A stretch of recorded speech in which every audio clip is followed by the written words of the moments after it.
মানুষদেরকে কোরআন পড়াবেন না, কোরআন বোঝাবেন না, কোরআনের জন্য কান্না শিখাবেন না, কোরআনের জন্য তার হৃদয় তড়ফড় করবে না, কোরআনের হুকুমে ফজরের নামাজ জামাতে পড়বে না, কোরআনের হুকুমে তার স্ত্রীকে পর্দা করাবে না, কোরআনের হুকুমে হালাল উপার্জন শিখবে না, কোরআনের হুকুমে দুর্নীতি বন্ধ করবে না।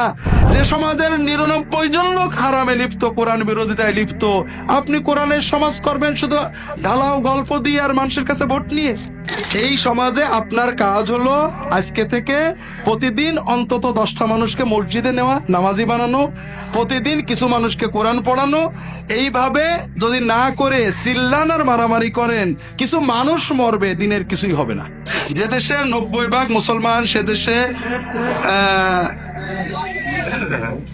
সরকার নাকি লেখা শাস্ত্র যদি মূর্তি পূজা করে, মূর্তি বানায়, বিভিন্ন জায়গায় মূর্তি প্রতিষ্ঠা করে, শিখাসি যন্ত্র প্রতিষ্ঠা করে, সরাসরি আগুন পূজা করে, কবর পূজা করে, ওই সকল গোষ্ঠী আমাদের জন্য সংবিধান রচনা করেছে। তাতে লেখা আছে প্রজাতন্ত্রের সার্বভৌমত্বের মালিক জনগণ ও জনগণের ক্ষমতার উৎস। এমন অবস্থায় আমাদের করণীয় কি?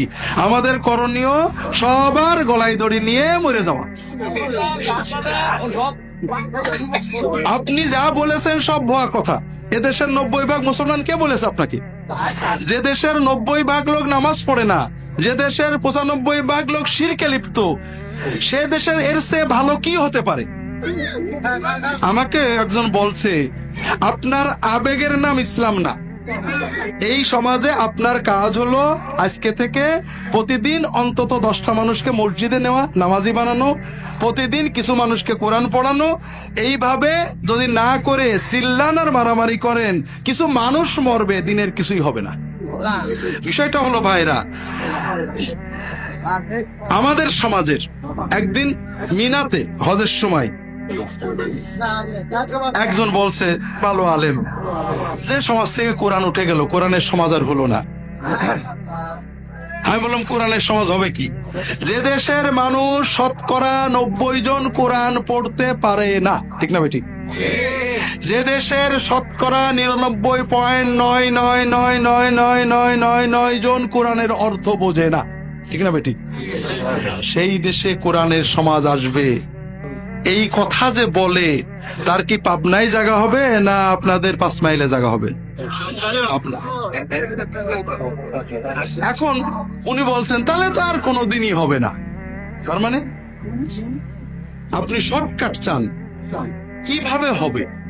মানুষদেরকে কোরআন পড়াবেন না, কোরআন বোঝাবেন না, কোরআনের জন্য কান্না শিখাবেন না, কোরআনের জন্য তার হৃদয় তড়ফড় করবে না, কোরআনের হুকুমে ফজরের নামাজ জামাতে পড়বে না, কোরআনের হুকুমে তার স্ত্রীকে পর্দা করাবে না, কোরআনের হুকুমে হালাল উপার্জন শিখবে না, কোরআনের হুকুমে দুর্নীতি বন্ধ করবে না।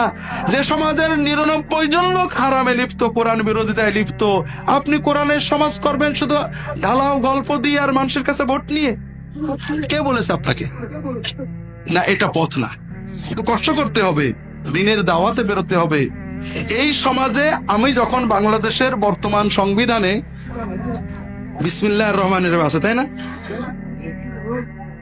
আবার গণতন্ত্র, সমাজতন্ত্র, ধর্ম আছে না? আছে না? নেই? আমাকে একজন বললো, ভাই এতদিনে একটা অরিজিনাল বাংলাদেশি ইসলামী সংবিধান পাওয়া গেছে। কেন ভাই? বলে দেখেন, আমরা যখন চট্টগ্রামতে গাড়িতে উঠি তখন কোরআন শরীফ চালাই। দেখছেন, প্রথমে উঠেই কি চালাই? কোরআন শরীফ চালাবে, সূরা ইয়াসিন চালাবে। কেউ যদি বিরোধিতা করে গাড়িতে নামাই দেবে। এরপরে গান চালাই। কেউ যদি বলে গান বন্ধ করো, 10 জন উঠে দাঁড়াবে, এই চালাও। এইটা হলো বাংলাদেশের ইসলাম। এই যে 90% ইসলাম লেগেছেন না, এই 90% এইরকম। এদেশে ঠিক এইরকম সংবিধানই থাকবে যতদিন না আপনার মতের 90% বানাবেন।